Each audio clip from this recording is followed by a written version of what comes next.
Hello, everybody, and welcome back to another episode of From BA to Broadway, your premier showbiz education podcast.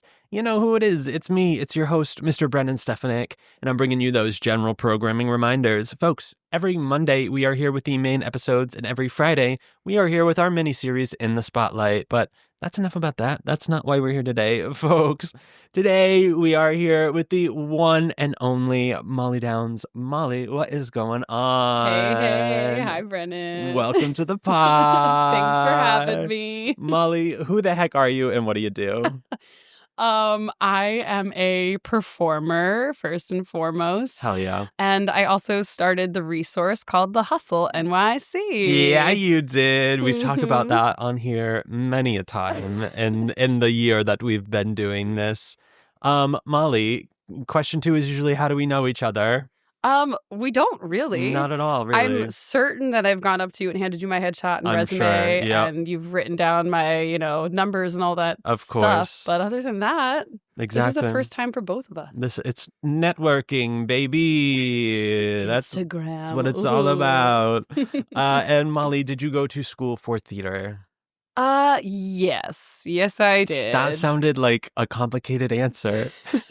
It kind of is a complicated answer because I did not get a BA. I got my Bachelor of Music, my BM. Okay, great. The conservatory program that I was in split into a BFA and a BM, Bachelor of Music, and the Bachelors of Music would take extra classes on top of the regular conservatory classes within the music school. Mm-hmm. And I was like a little Trina kid. Like, I had no idea what I was auditioning for. And honestly, it was the best thing I ever did because I left there a singer first. Okay. And it changed the course of my career. But I certainly had a whole moment of like, oh my God, what the fuck have I gotten myself into? Understood. Yes. I need you to describe to me Tree Nut Kid. I need to hear your version of what that is. Okay, not a tree nut kid. That sounds hilarious. A Trina, like a ballerina, but like a Trina. Oh my God. Okay, that makes way more sense now. But I was do like, love what? Some almonds. No, I was like, is this like Almond Mom Kid? I was like, what is this weird subsect? Okay, now I'm there with you. Understood. I think ballerinas do like definitively enjoy an almond as a snack, ironically. Understood. I have heard that stereotype before. Mm-hmm. Amazing. So you did have like an artistic upbringing. You were dancing prior to going to theater school, all that jazz? Yeah, I grew up here in the city. Oh, amazing. And I went to LaGuardia High School. Okay, gotcha. And then one day I was like, dancing in the musical, but just like instead of counting, I was singing the thing. And they were like, oh my gosh, you have a pretty voice. And I was like, do I?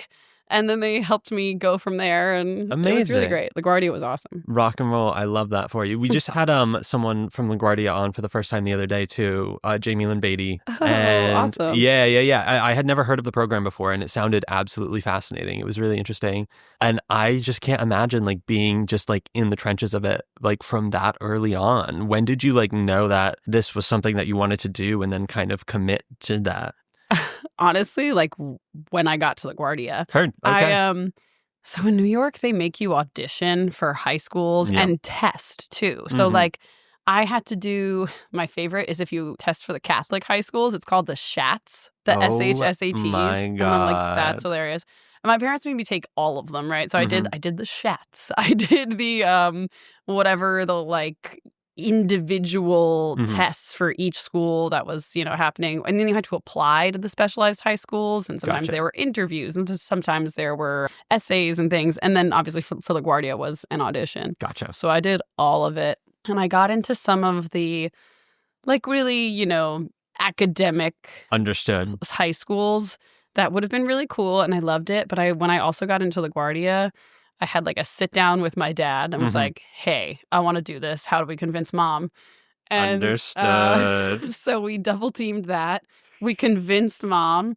And then I got there and I loved it. Amazing. But I didn't start thinking of it as a career until, honestly, probably that, afternoon when I magically got into the musical. And then they were like, you have a nice voice. Let us help you. What was the musical? City of Angels. Okay. Wow. Okay. Wonderful. Yeah, it was such a cool experience. I want to do that musical so badly. I want to play every role. And then, okay. So after that, was it primarily musical theater in the high school? No, I was a dance major there. Yeah. So it's really all concert dance. Understood. So like ballet, obviously. And then in terms of modern, we would do a lot of Martha Okay. Graham. And that Great. was my jam. Horton. And I thought for a long time I'd be a Graham dancer. Gotcha. So this was kind of a switcheroo. But when college came around and I magically got into this school that I had no business getting into. I also got into a great dance conservatory and convinced them to like let me, hold that spot for a year and decide. And I'm glad I stuck it out. Maybe didn't have the best time at my conservatory, but Understood. I'm really glad that I did the thing and learned what I learned. Yeah, and the music school was amazing. Was it a 4-year program? Yeah. Where was it? The University of Miami. Gotcha. In Miami, not in Ohio, like in Florida. Is there a Miami in Ohio? Yes. Everybody always asks, like, Miami in Ohio or Miami in Florida? No, I don't like that. I don't think that should be a thing. And apparently, I think, so like the University of Miami is the U. I think the University of Miami in Ohio also calls themselves the U. I don't know. I'm not sporty. Okay. But it gets confusing. This is an identity crisis that I think we need to solve. And I don't really know who we need to call, but I think we got to do it. Ghostbusters. I bet you they'll be able to figure out. Honestly, then it'll be off our plates completely. I guarantee they know more about college sports than I do. And you know what? That's so valid. That is so valid. Did your school have sports programs? My college did. Yeah. But like I went to, I believe, one football game and that was it the whole time. Okay. And my high school certainly didn't. Like, yeah. Where do you have a football team play in New York City? I guess that's true. I mean, some of them do, but I don't know where they play. Yeah. I've never even thought about that. Where's everyone doing their school sports? I don't know. We had a gymnastics team. Okay. I guess that checks. That's indoors and easily transferable. Okay. Yeah. Wonderful. Okay. So then we move on to college and all of a sudden we're less in the dance world and more in the music world. Mm-hmm. Did the dreams start to shift for you or did they kind of meld together? So I guess that's a great question and I don't have a straightforward answer for you. I always used to say that I loved the three things. I loved singing, I loved dancing, and I loved acting. But it took a long time for me to love musical theater. Understood. I was really into like Shakespeare when I was in college. Yeah. And I loved concert dance and I loved singing pop. But finding where that fit in the musical theater world was not as intuitive for me. Gotcha. So after I graduated, I was lucky and I found an agent, from Showcase and stuff that kind of like at least propelled me in the right direction, but I still didn't feel like super seen. Understood. And I felt like even the appointments that I was getting through them just like felt not right. Gotcha. Like my big joke, to make it like very simple, is of course I would go in for Grease all of the time. Understood. And they would send me for Sandy. And I was like, I feel like I'm anybody in that show but Sandy. Understood. Like literally anybody. Did you feel like typecasting was like something you were being put into immediately? I mean, yeah. Don't you? I feel like we all in this industry feel that way. Yeah. It's real to an extent. And obviously we can find our own ways to break out. But totally. And it was a great agency. I just didn't feel like they necessarily saw me. And I didn't know enough about myself and the industry to know how to like advocate for myself in the right way. 100%. So eventually, actually, I started performing with a lot of like bands in the city. Oh, okay. Some like folky stuff and an all-girl punk band that eventually led to me jumping off the stage, shattering my foot in 3 places. What was this band called? Huff This. Yeah, it was. Listen, you can't let my mom listen to this podcast because I told her I broke my foot in ballet class. Oh my God. And I think she still believes that. I love that. Did she not know you were in the band? No, she knows I was in the band. Oh, okay. Then, because I kept dancing. Yeah. Like, I broke my foot, but what are you going to do? Yeah. But I mean, like, I kept dancing for like a month and a half. And then I was in an audition where they asked me to put pointe shoes on. And I went up to the choreographer and I'm like, I'm so sorry. My foot is so swollen. It doesn't fit in my shoe. And she was like, you need to go to the emergency room now. Oh my God. And I did. And it was broken. So that was that. But it was great. I took a little time off and I did a lot of finding myself and more just singing. Yeah. Obviously. And eventually it all just kind of worked out. Like, love. I came back. I was actually, I decided to be a stage manager for a while. Okay. And I was stage managing something, and the director was like, hey, but I'm doing Damn Yankees this summer. You should audition for Lola. And that kind of propelled me back into performing. Great. I love that. Yeah. Were you auditioning prior to graduating college? Like, were you coming back to the city in between? No? Okay. Not really. No, I think I did like one Chicago audition. Of course. But no. Okay. Not really. Because again, I was still in that like super concert dance mindset. I was auditioning for like concert dance opportunities. Okay. Yeah. Wonderful. So then we get to the city. Yeah. We're in the musical theater world. We're back. We're auditioning. How is that happening? Did you feel like you had career education in school that would help post-graduation? Well, so I felt like I was prepared with my material, right? My book was ready to go. I felt, like talent-wise, I felt like they had molded me into a workable individual and performer. Understood. But I absolutely did not feel prepared in terms of like understanding how auditions work and the business of things. And that's actually exactly the reason that I started The Hustle. And like I grew up in the city, granted, not necessarily in the musical theater world. Yeah. But still, like I should have had some understanding of what was going on. I would say, yeah. And I didn't even know that as a non-union performer, I could go to equity auditions at first. It took somebody being like, no, you got to go to that, Chicago ECC or whatever it is. And I was like, the heck is an ECC? Heard. So yeah, no, I just didn't know all of the ins and outs and the objective rules. Even like whenever anybody asked me, like, why did you start The Hustle? My personal journey was first, I didn't know I could go to equity auditions. Yes. Then I didn't know, I had been in AGMA through like a concert dance thing that I had done for a couple of years.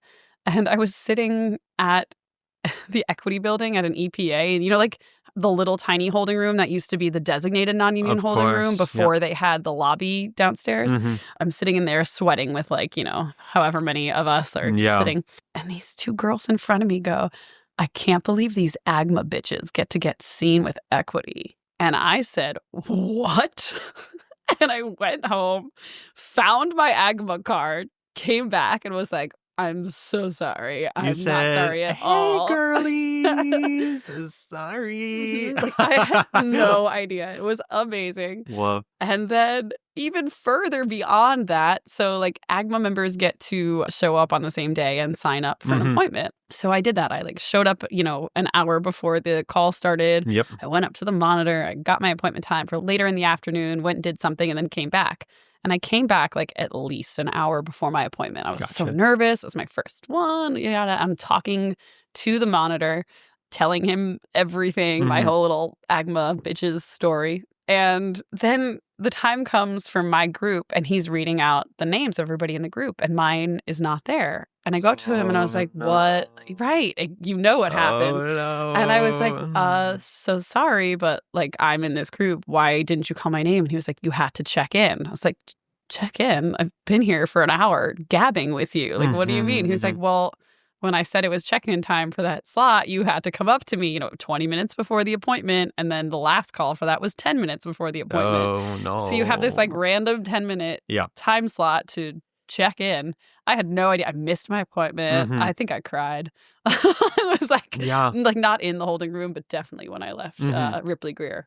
It'd be like that. It really do be like that. I'm so sorry. No, it's okay. But I asked him, I was like, why didn't you tell me? And he was like, well, that's not my job. Yeah. And he's so right, it's not his job. But the thing is that it was nobody's job. And although the information is out there, it's just not in like an easy, concise format or a place that everybody would think to look. Yeah. So as I found myself on contracts, I kind of just started giving this information to younger people. Like I specifically was doing a workshop of a show, and the whole concept was that like there were the parents and the teachers, and they were older. They were like in their 40s and 50s. And then there were the high school students. Yeah. And then I was the like cool camp counselor who was caught in the middle. Wow. Which, came to fruition in real life as well within that. But it was such a fun group of people. Yeah. But I like really found myself kind of mentoring these younger actors of being like, wait, when you come to the city, you have to go to this call or you have to do this thing. Yeah. Like, this is where you should get your headshots printed. And but when you go to the ECC, make sure that you yada, yada, yada. And they were like, you should tell everybody this. Yeah. And I was like, somebody should. So maybe it should be me. Yeah. And then it was me. Amazing. Yeah. Was there any kind of hesitation within that? Like, was there any imposter syndrome within starting the thing? Oh my God. Are you kidding? I mean, I feel like we all feel this way. I was going to say, just like constantly imposter syndrome. Honestly, I feel like I have more imposter syndrome now that suddenly everybody is interested in it. Yeah, that's so valid. When I was working with a smaller group of individuals, I felt more like, yeah, of course I can help you because they were my friends and I knew how to communicate to my friends. But now trying to make sure that strangers have the right information feels like such a weight on my shoulders. Yeah. And I hope that I'm doing it in a way that's helpful. I mean, I can tell you that I have definitely benefited from the resource for sure.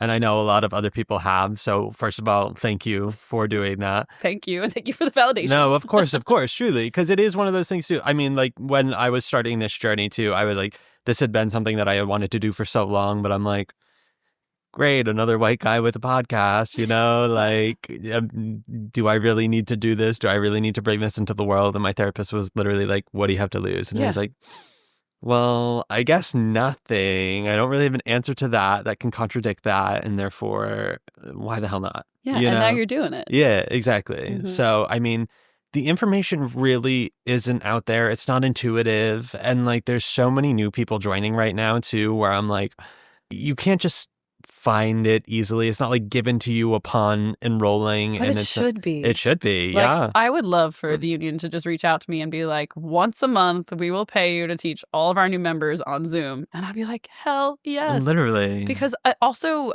we started the hustle, as auditions came back post-pandemic. So was that like 23, I guess? Yeah, maybe. And something like that. I think 22? so. 20. I don't know. Time is a mystery. I'll check the planner. Yeah. But because rules were changing too, like post-pandemic, nobody knew it was up.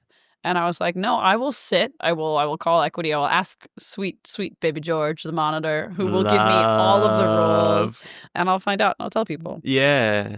Amazing. Oh, God bless George. Truly a God's gift. A trooper. To the audition scene. Yeah. I never knew what to make of him when I was auditioning at first. I was like, oh, God, this is the most intimidating person I've ever met in my life.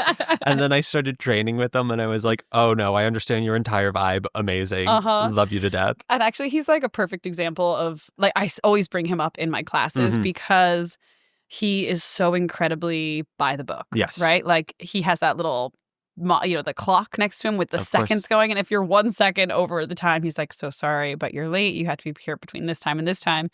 And while some people might be frustrated with that, I actually think that it's great because rules mean accountability. Yes. And where we come in is we will teach you the rules so you can work them to your system or to, you know what I mean? Work them to fit your life. Totally. Know the system to work the system. Yeah. That's what I mean to say. Are the rules necessarily always the best or most accessible? Actually, not even a little bit. But they are there. Yeah. And at least if we're all held to the same rules, we can go into this with some sort of knowledge and understanding of what we're walking into. Yeah.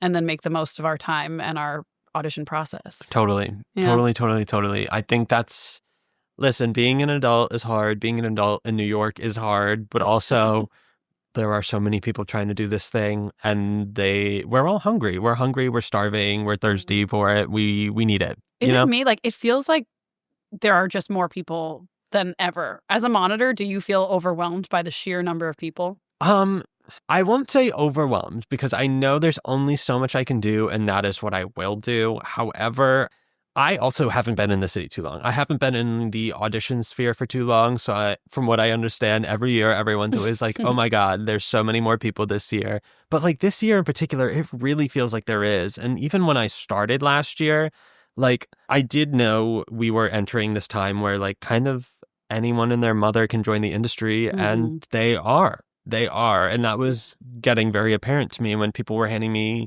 resumes that were just books that they've written. And I'm like...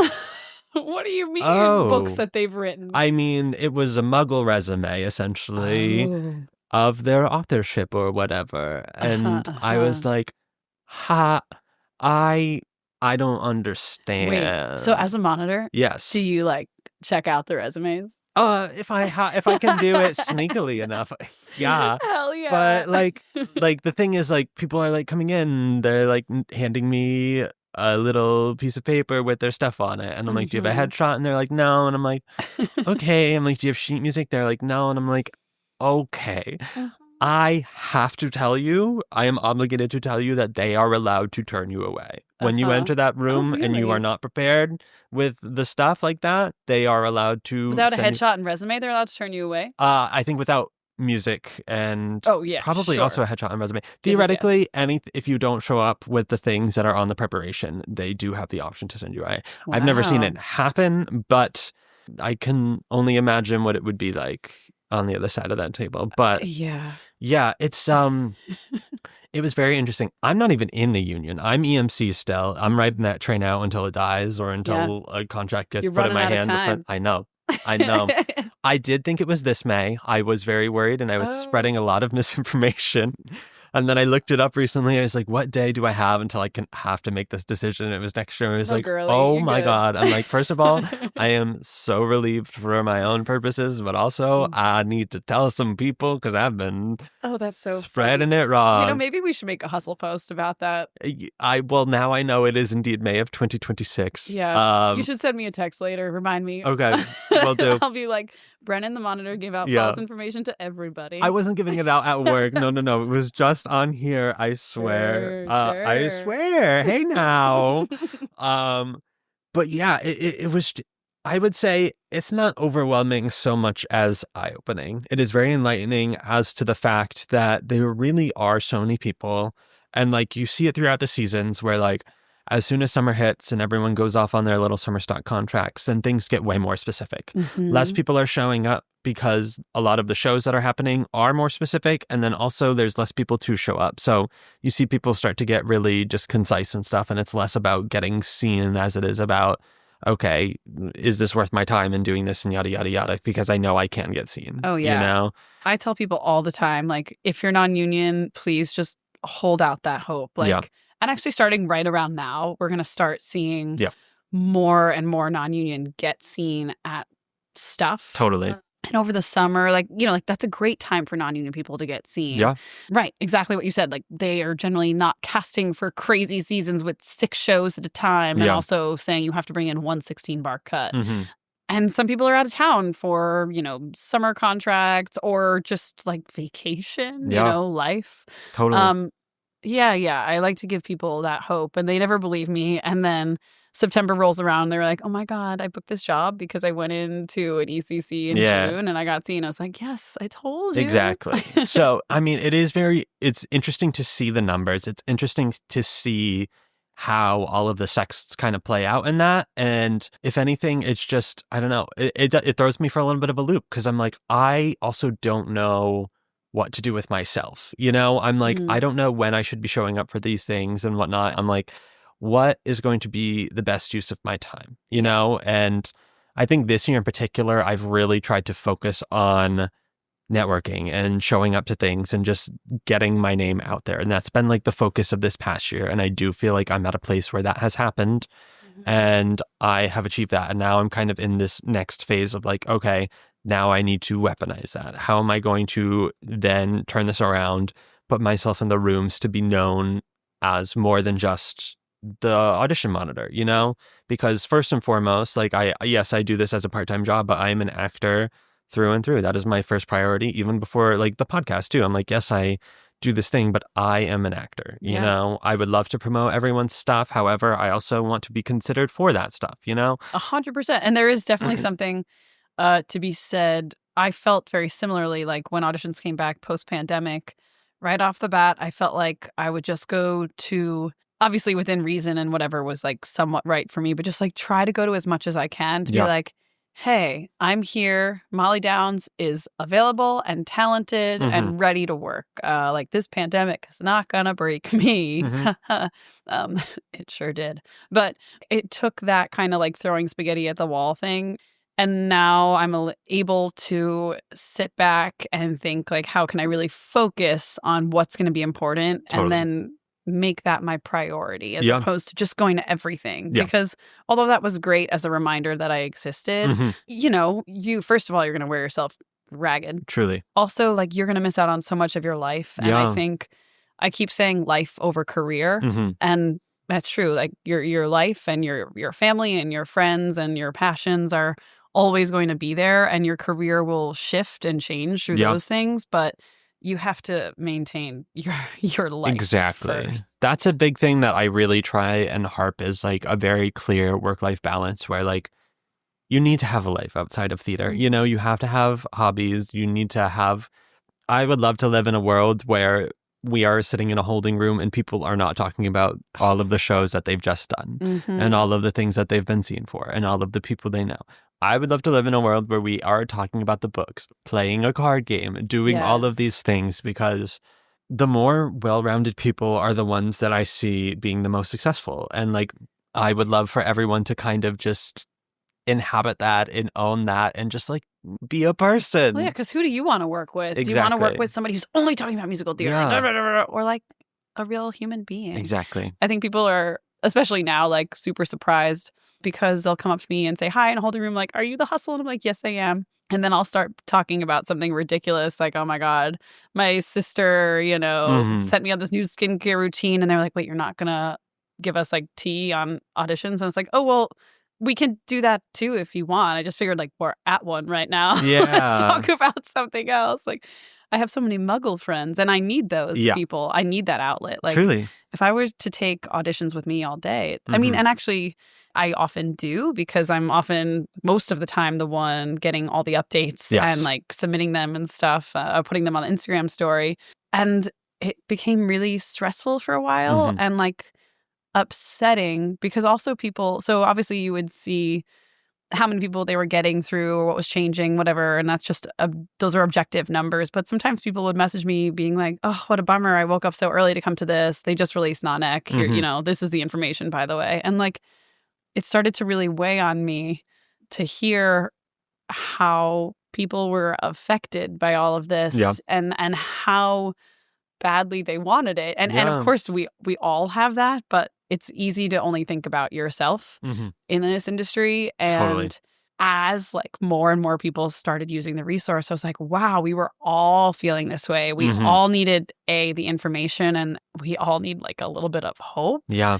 And it's really scary. And I part of that was why I had to be more focused about what auditions I was going to, because hearing about what was happening at all auditions at all hours of the day became really overwhelming and overbearing. Totally. Yeah. It's a lot. It is a lot. And when you're in the kinds of positions that we are, you often become the therapist in a way, or the person that is just forced to sit there and listen. You are the captive audience. Yeah. And it's tough because also, like, you are on that side of the industry as well. It's like, yes, I am aware of this. Like, I also do the thing, you know? I am here. I am not here to dash your dreams, you know? No. I am like, especially with like the non-union folk in the EMC, I'm like, I cannot emphasize enough. I am also not in the union. I get it. I really do. I simply have to give this information because that is my job. Yeah. You know, it brings me no pleasure unless you're mean to me, in which case, that's that. But no, exactly. I'm like, I am not the one making any of these decisions. I am truly the lowest rung on the ladder. I am virtually a minimum wage employee. It's not minimum wage. Can't make I always tell this to students, like, you can't make their day any worse as a monitor, but you can make it better simply by relaying information and having a positive attitude that will then rub off on them. So there's no reason for them to not be nice to you guys. Yeah. And it's my biggest pet peeve when I see somebody even giving you the slightest side eye. Like, ooh. And let me tell you, if you give me the side eye, I could not care less. I know exactly where I am sitting and I feel so comfortable in that. And that has taken a while to get to that point in life. But once I've entered the world of New York and worked in retail in this city and worked in restaurants in this city, I then entered this job and I was like, I could not be more well equipped to deal with this specific kind of situation. Well, it was funny. That was like one of the first posts that like really kind of suddenly blew up was I put one just being like, be nice to your monitors. Literally. And everybody started sharing it. And I was like, oh, wow, we're all noticing this. We're all noticing people be absolute monsters. And a lot of this, well, so first of all, I feel like back to the like therapist point, I used to have simply more time to be able to do that because we just didn't have as many followers and therefore as many DMs. So I was able to, you know, give you a little encouragement. And now basically like I'm getting so many DMs a day that all I can do is give you like a little heart and like, you know, maybe hang in there if we're lucky.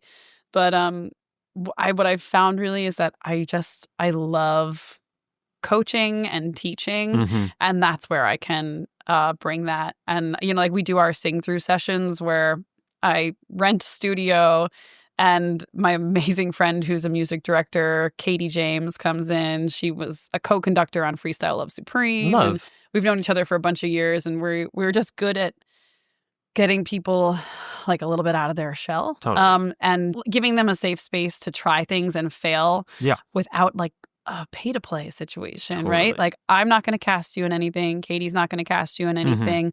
We're simply there to let you try out your stuff before you have to do it in an important room. And obviously, you know, our whole thing is keeping things as bare bones, dirt cheap as we possibly can. But it's been really fun and inspirational for me to see what can happen when we get students in a room where they really do feel safe to try new things. And generally when they're almost on the verge of like messing up is when they learn to save it and make a really interesting choice. So that's been cool. I don't remember what we were talking about, but like therapists, like all the coming to us for advice and that kind of stuff. That's another thing too, is that I am not allowed to give advice. Like that is something that we are taught, is that we are not supposed to advise on anything. And so, you know, in the most dire situation, I will say Brennan, the actor, would say, calm down, first of all, but I am not allowed to give any advice. I'm just not, you know, I can't tell you what to do. And people love to try too, you know, and they're like, okay, but do? Like, what about, and I'm like, I can't. I legally No, you are cannot. not allowed to. Exactly. I also, too, when people are like, what time should I show up? I always say, like, I don't give any subjective opinions, but like, you know, or like, honestly, if they say what time should I show up, I say, I think it's reasonable to show up right as the building is opening. Yes. That is one opinion I will give. But usually I just say, this is the trend we're seeing, or like, you know, check our stories tomorrow and we'll have information on what happened. So you'll know. But yeah, oh gosh. And then there was the whole, that was another thing that really was painful for me, was with all of the unofficial list mayhem. I mean, I would wake up every day to multiple DMs of people talking about an argument that had gone on, or, you know, somebody ripping something down and then fighting because they wanted this to happen and wanted this to happen. And that was just, it was heartbreaking to see people treating each other that way. Yeah. And it got to the point where I stopped altogether. Anytime somebody would send me an update, I said, because, you know, due to unrest, we are not updating on unofficial lists at all anymore. Heard. Great. And I, from the beginning, thought that the best way to handle this would be to just treat non-union the same way that they treat equity people, which is to not allow unofficial lists. And the, you know, counter that I would always receive was, don't you think people are going to then just be waiting outside in line at 4 o'clock in the morning? And I said, I don't think that, because we've seen with equity people that doesn't happen. And the reason is that humanity just took over. And we realized eventually that our bodies weren't going to be in good shape if we got there at 4 o'clock in the morning. And it wasn't safe to be walking around Hell's Kitchen at 4 o'clock on any metropolitan city in the whole world. I'm born and raised in New York. My parents are born and raised in New York. My grandparents are born. Like, I stand by the fact that I don't think you should be walking around alone in the middle of the night. And what I'm saying is that, like, equity people just kind of figured out that they don't need to do that, because if we all show up at a reasonable time, there's no reason to be the one who's showing up at 4 o'clock in the morning. And sure, you may get somebody who's fresh off of the bus from Ohio one day who gets there at 4 a.m. But when she realizes that nobody else is doing that, she's not going to do it ever again. Like, you're going to learn quickly. And actually, I've been going around asking, like, the studio monitors and asking individuals and asking equity monitors. And correct me if I'm wrong, but what I'm hearing is that people are really waiting and they're showing up not at crazy hours. Yeah. Obviously, it's actually going to be the earliest at the Equity Building because they open the earliest, which is now funny how that's flip-flopped. Yeah. But at least there is a safe holding space to go into. Totally. And also, since they got rid of the unofficial list, I have received exactly 0 DMs about arguments. Lovely. Exactly 0. I love that.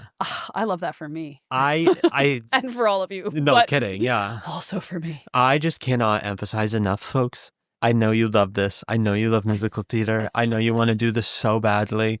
Musical theater is not worth trauma. It is not worth putting your health and your well-being in danger. It's not worth it. No, what Singing and dancing, not worth that. It's just not. And it's baffling that we have to say that. Yeah. But it's like, so many times. yeah. It's like, this is a job interview. It is not the Hunger Games. Okay. There is no other profession in which people are out here trying to do this kind of stuff. No. We gotta reel it in. And I mean, we gotta reel it in. Look, I get it. It's on so many levels, what we do is different because we love our job. Oh, totally. And people don't understand because normal people don't love their jobs. No. But we still have to remember that it's a job. That's exactly right. And remember that there are so many other ways to do what we love. Yeah. That's not on a Broadway stage or an off-Broadway stage or even at a regional theater, you know? And honestly, I feel like I've lost a little bit of this because I have been really sad running the hustle for the last few months, like seeing all of this, all these arguments and stuff. And the last few weeks have been so much better. And I'm starting to feel faith in my community again. Yeah. But things were looking really dark. People were just not being nice to each other. And I started to question, like, gosh, I was trying to build community and what I'm seeing is unrest. That's exactly right. No, I don't think that was my fault, but I certainly did have a moment where I was like, is it? Like what's going on? And if so, what can am I responsible to fix this? How can I? And I, all I could do is fix it in my one-on-one conversations with people and encourage people to have that community. But what was the point of all this? What is the point of all this? I think the point is what is the point, right? Like, just that we're supposed to love this. Yeah. And for a long time, that was what I was getting to. I really did. Like, it's such a nerdy thing to say, but like auditioning was my one chance to perform that day if I didn't have a gig lined up for that night. Totally. And I love going in the room and singing my songs. I only put songs in my book that I really love to sing. Yeah. And when somebody made me think of auditioning that way, it changed everything, Truly. Like, I love waking up and doing a vocal warm-up in the shower. Yeah. And then going off and singing my little tune for, Jimmy Larkin and getting a smile and then never a callback. Who knows? I don't mean never. You know what I mean. I know what you mean. But like, there, and especially when there are people in the room, I say Jimmy Larkin just because he's such a great face to be in front of, You could tell he's one of those casting directors who listens to you. Totally. Who will give you unprompted feedback about like how he's seen you grown over time. Lovely. Like, you have to know what rooms you're going into and what's going to bring you joy and then go into those rooms. Exactly. And don't go into the ones that aren't going to bring you joy. No. But I needed to take a little reset for the last couple of months and be like, no, thank you. If I'm not super stoked about this, I'm not going. Exactly. Yeah. Yeah, I don't know. It can be rough out there. But it also can not be. Yeah, right. But the onus is on us. The onus is on us as the performers, as the people inhabiting those rooms. And we need to remember that because community is all we have. It really is. And like, I mean, I do my best to create those spaces. Anytime I am running something, I am like, I would like to make this a warm room. Like I would like to lighten the mood. I would like to keep things chill, Am I always going to be like that first thing in the morning? Probably not. I need some time to get my caffeine. You're a human being. If I'm on the 4th floor of the Equity Building in the morning, let me tell you, I'm so sorry. It's just not happening. It's not happening. I'm going to do my best, but I don't. So how early do you have to get there as the monitor? At 6? I have to open the building at 6 a.m. Oh, no. Yeah, that's rough. I did that yesterday. I'm still dealing with it. How long is that shift? Till like lunch break? 6 hours. So it's 6 to 12 in the morning. So I usually wake up at 5. I snooze and then I get up If I'm productive and well rested enough, I will make a breakfast and bring it with me. But usually I'm picking something up on the way. Oh, yeah. And those days are rough. I will say those times are rough. And it's another reason. It's another one of those things where I'm like, why are we opening this building up this early? This feels like the one that we shouldn't do that at. I don't know. Is there a reason? I've wanted to know why. Why do they open the building that early? Nothing that I am aware of. Huh. So is it the whole building that's opening that early and that's why? Or they're like, if we're open, this lobby's going to be open, so somebody needs to monitor it? I don't know. I guess maybe that's the case so people aren't just going in and chilling in the hallways, but that being said, it's hard for me. Hell yeah. Are you kidding me? I'm so sorry. That is rough. That's part of the job I signed up for, Did I know that at the time? Not necessarily, but paste a piece of paper on the wall. Literally. That's it is what it is. I go and I do my job, and that's all I can do. But yeah, it's one of those things where I do actively try to create those environments that are like lower stakes, more stress-free, let's all laugh when I make an announcement or something like that, just because I'm like, I don't know. Also, this is my stand-up. This is I need to stay sane throughout this whole day. So you're an actor. Exactly. Take it. Literally. Own the spotlight. I think I do. I try to.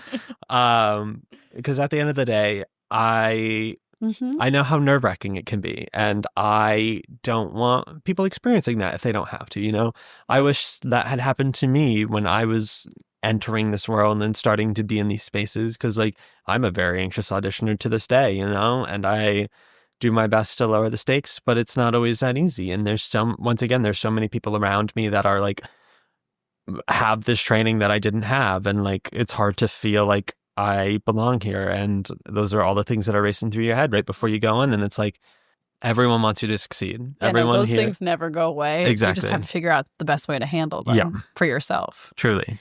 Yeah. Ick. But we say ick as we're like, auditions can be fun. I mean, they can be. They really, really can be. It's just, you have to do the mental work to get there. And, totally. And also not hate on yourself when you're not there those days. Sometimes nothing is going to be fun all of the time. Truly. And that's just the harsh reality of it. Yeah. And you can do your best to plan, but there's going to be a day where you just forget. There's sometimes a whole 2 weeks will go by and I'm like, I haven't auditioned at all, but I just haven't looked at anything. And probably should have, but also I'm just not going to worry about it. The past is the past. Hopefully I'll try to do better in the future, but it is what it is. Yeah. You have to put your life first. Truly. And also, if you're too busy, you're doing too many things, you're never going to give your best audition. No. The focus is definitely, I think, the mindset to go with. But yeah, it is. They make you in this economy, in this economy. I got to work my survival jobs. I got to eat and be a person and then get some sleep. And if I don't get enough sleep, you bet your butt I'm not going to that audition in the morning first thing, because I simply can't. Simply can't.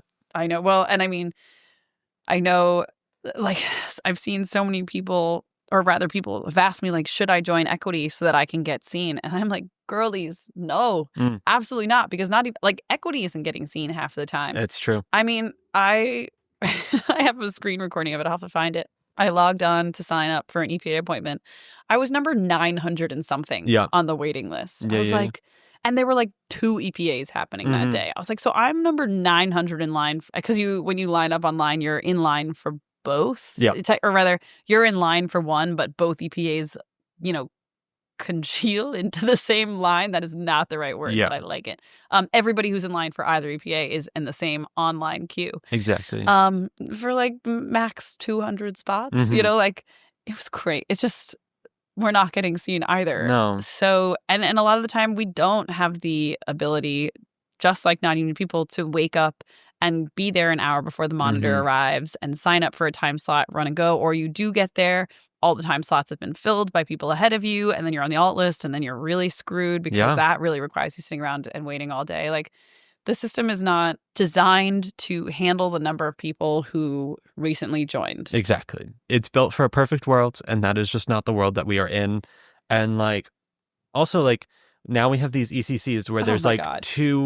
there's like 2 to 4 in the morning and whatever. And there was one a couple weeks ago where I handed out 100 cards to, or I had a line of 100 people who were not able to secure a slot for an ECC. And then they have to come back and then do those weird appointments. Yeah. That nobody likes. Exactly. And I'm like, y'all, I don't, it was so funny. My best friend strolled in like 15 minutes after, and he was like, oh, I'm going to go try to get seen for this. And I'm like, no, you're not.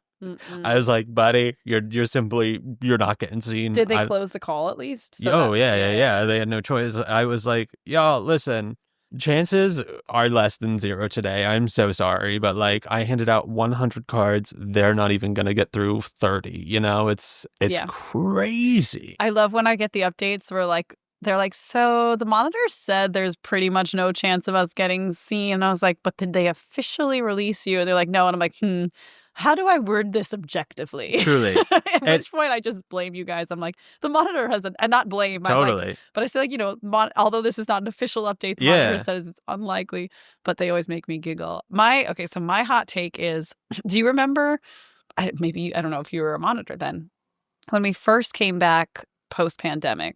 I was not. Okay, so the way that they were doing ECCs then was like, say, first of all, there was none of this like, you know, singer in the morning, then dancer in the morning, and then again singer in the, like, that was, which in a way kind of I like, because then like as a, you know, you can go to either one if you have to work in the afternoon or whatever, but also means like realistically they're seeing less people just because the organizational time to switch over is real and takes up time where they could just be barreling through people. But post-pandemic, what they did is like, you know, the singers were in the morning, let's say from 9:30 to 12. They would split that group, or for my brain, let's, you know, say 9:30 to 12:30. They'd split that group into sections. Okay. So like when you signed up for the ECC, similarly to an EPA, you'd be signing up for a specific group. Gotcha. You'd be signing up for the 9:30 group or the 10:30 group or the 11:30 group. And then you'd only have to be there half an hour before your group,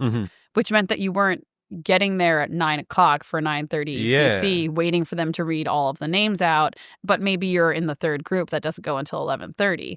It meant that you knew you'd be in the 11:30 group, you'd show up at 11, and then you'd dance. Now, obviously, if you were signing up in the equity supplemental list, you'd still have to show up at like the start. Yeah. But you could show up at the start of each group. Totally. I think that was so much better. That I'm sure it was a little bit more better. tedious for the monitors, but it certainly saved people a lot of time. And really, it's not like, because you were also then having a third of the people sign. So you're not reading 400 names in the morning, which only 82 people are going to show up. You know, like, I thought that was great. That sounds like it makes way more sense. Yeah, the ECC world is definitely something that I have not ever understood fully, just because I don't go to them nearly as much. I'm like, I'm a character actor, I'm your clown, so like the things that I am right for are more specific, and I try to be more specific about it, and therefore like I don't go as much as I quote unquote should in terms of what you should do, but it's like I know what is going to be the most beneficial for everyone's time, and that is not me showing up to a lot of these things, you know. Well, what's great about an ECC is, at least as a singer, that they have to have, well, or as a dancer too, they have to have a representative from the creative team there.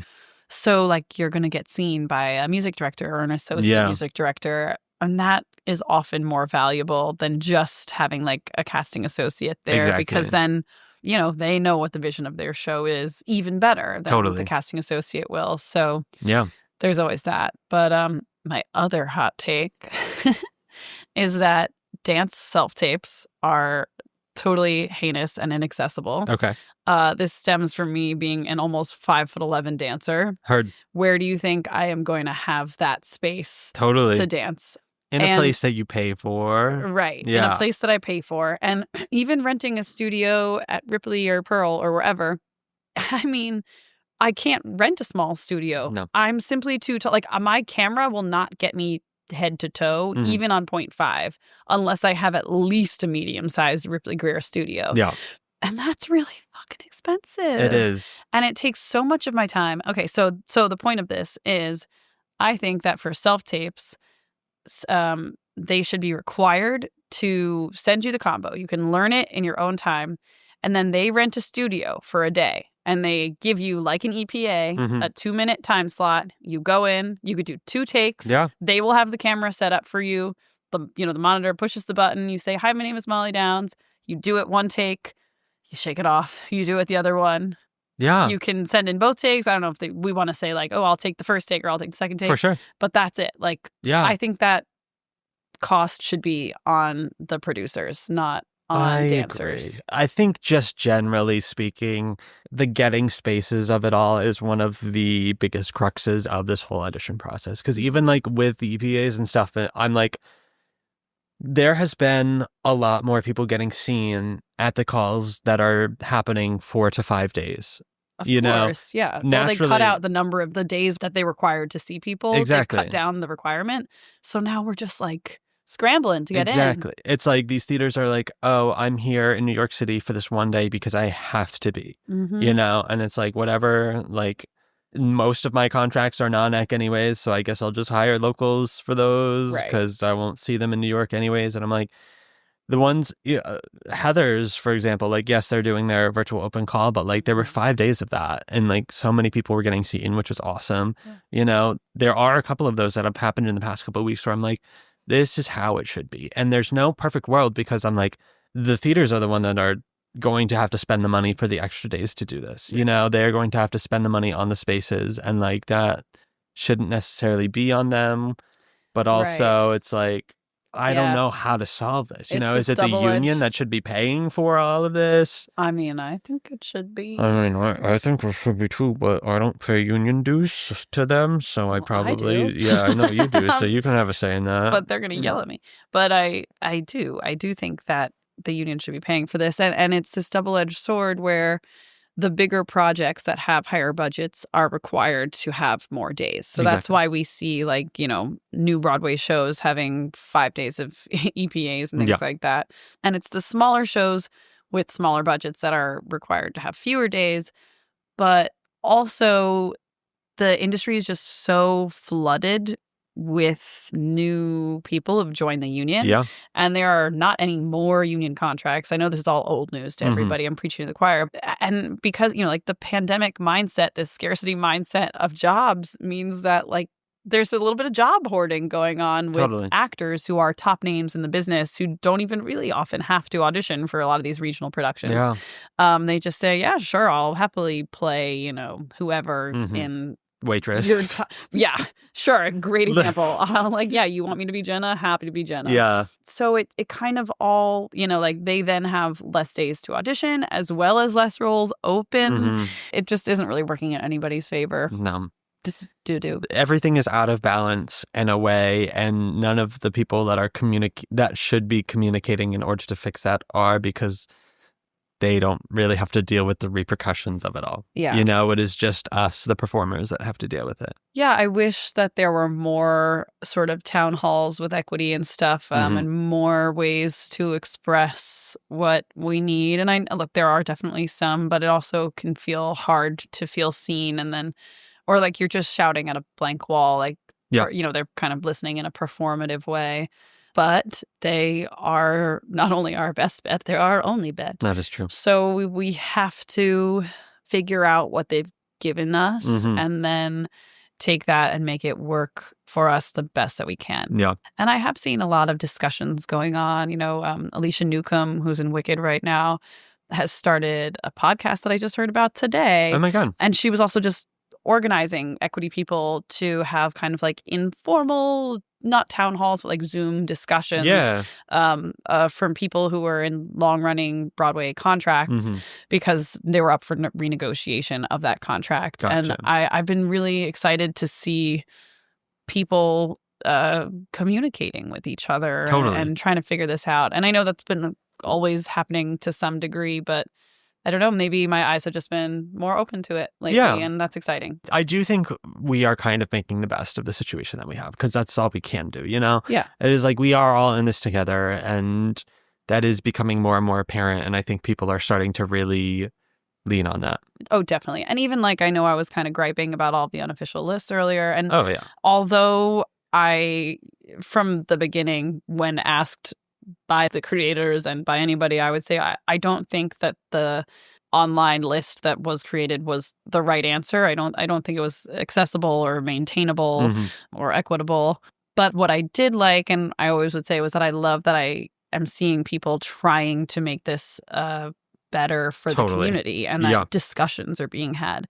And of course, as people start talking about how things can be better, there will be disagreements. No, truly. And unfortunately, I was apparently one of the only sounding boards people felt like they had for that. Yeah. So that was very stressful for me. But even though I didn't necessarily think that was like the best way for it to work out because of the logistics, in theory, sure, if all of the producers of theaters would start their own online version, that would be great. Yeah. It would also, however, mean that non-union people are actually getting more advantages than union people. Yes. Because even if you do sign up online for an ECC, you have to be there at the top of the call. Totally. And you have to hear your name called to get your number. Yeah. What an online sign up for non-union people would mean that they wait until they see on the hustle when I say, okay, they're getting close, on the numbers, and they can sleep in and then show up at noon and get seen. So like, in theory, that would be giving priority or just like an easier route to non-union people than union people, which I think union people will not be happy with. I think it's a whole top-down issue, For sure. But the point is that I liked that people were having dialogue. Totally. It obviously made my job a little bit harder when that all happened, but I was like, it is cool that like we are aware that there are tons of problems and there are people trying to fix them, in some way, shape, or form. They are taking the initiative to try and do it. And, like in a way, that is something that you and I have both done with the platforms that we have created. Yeah. It's just like one of those things where I'm like, listen, I can't throw stones because here I am doing this, but you're not making up rules and asking people to adhere to them. Exactly. You can't start bossing other people around. That's exactly right. It's just there are a lot of problems. I certainly don't know how to fix them, nor do I have the means to fix them. So like the discussions are at least happening. Yeah, and that's you what's actively are in the rooms, as am I, and experiencing this. What I was seeing was that a lot of people promoting that list in particular were not active auditioners, a lot of the louder voices. Because in theory, I understand why it's a great idea. Totally. But they weren't there to see it in practice. Exactly. Because they don't have to go to ECCs. Yeah. So that was hard. That was hard for me to navigate as like, oh, how do I keep the people in the community feeling inspired and wanting to do this, but also say that I don't actually think this is the best way to do it. Yeah. And then help redirect their passion. Totally. But the union did it for me eventually. Exactly. And that was great. And and again, I love, I think everybody had the right intention going into it. I just don't think logistically it was the answer. Yeah, exactly.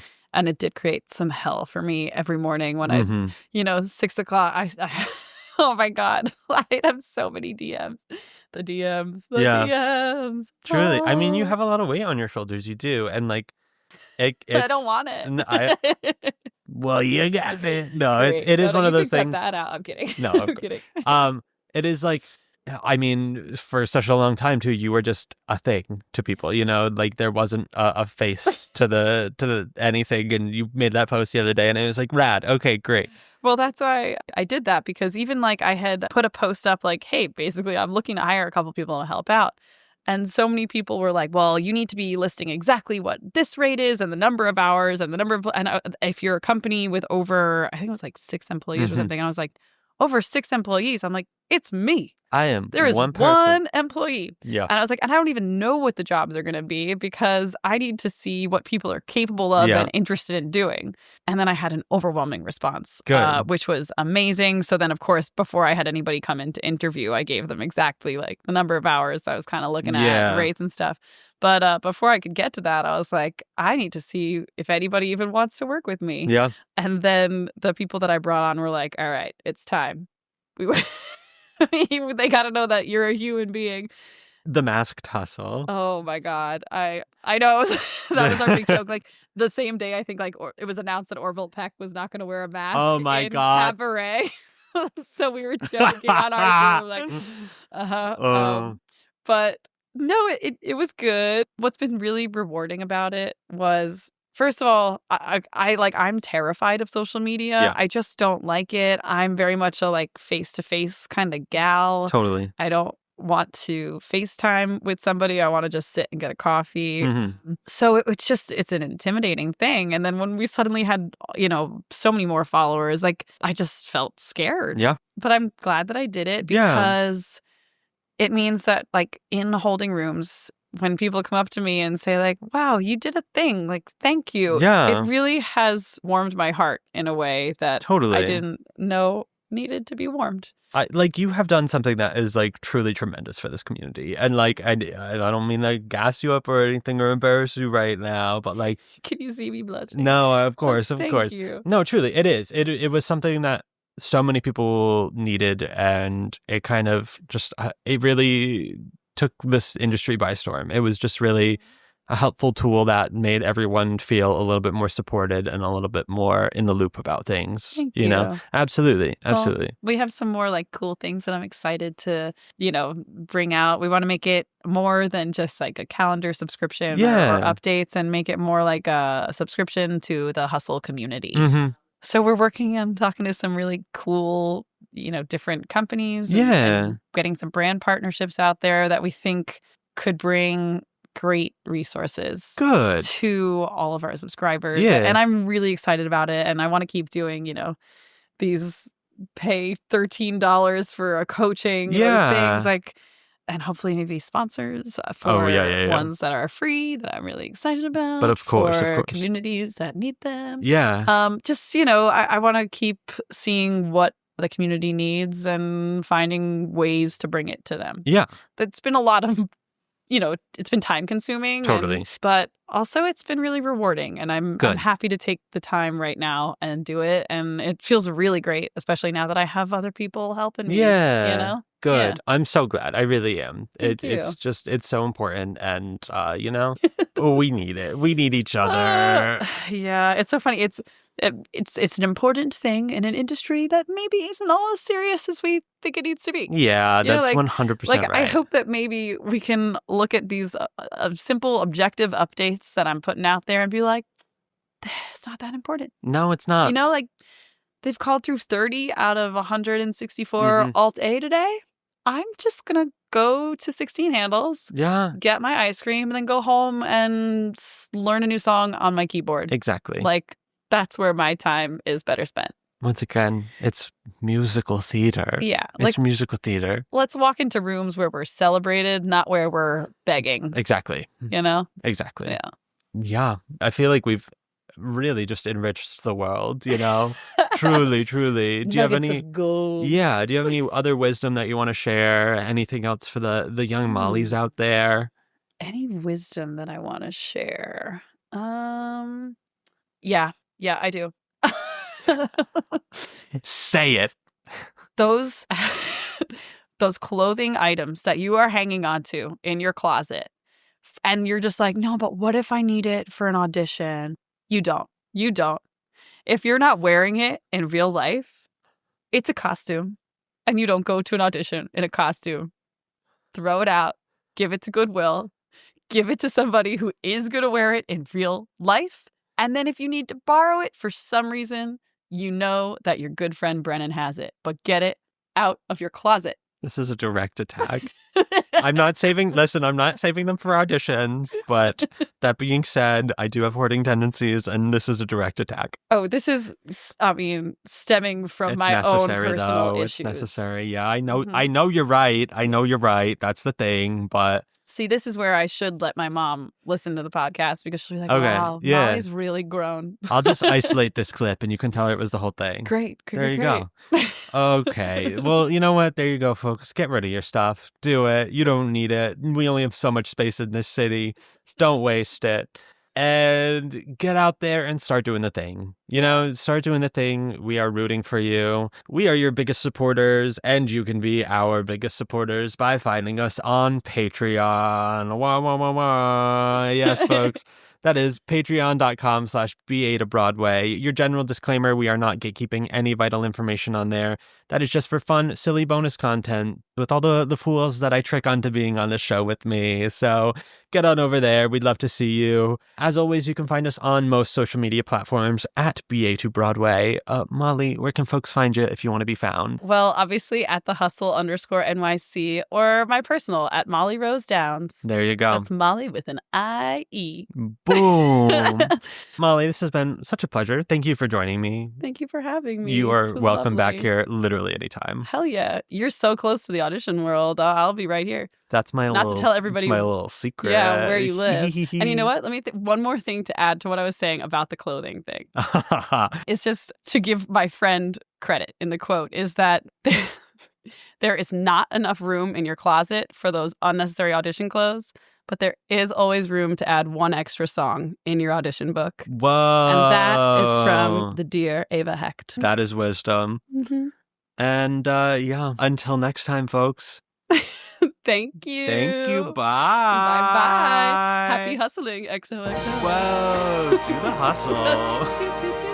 From BA to Broadway is created, produced, and edited by Brennan Stefanik, music by Dylan Kaufman, and cover art by Jordan Vongsithi.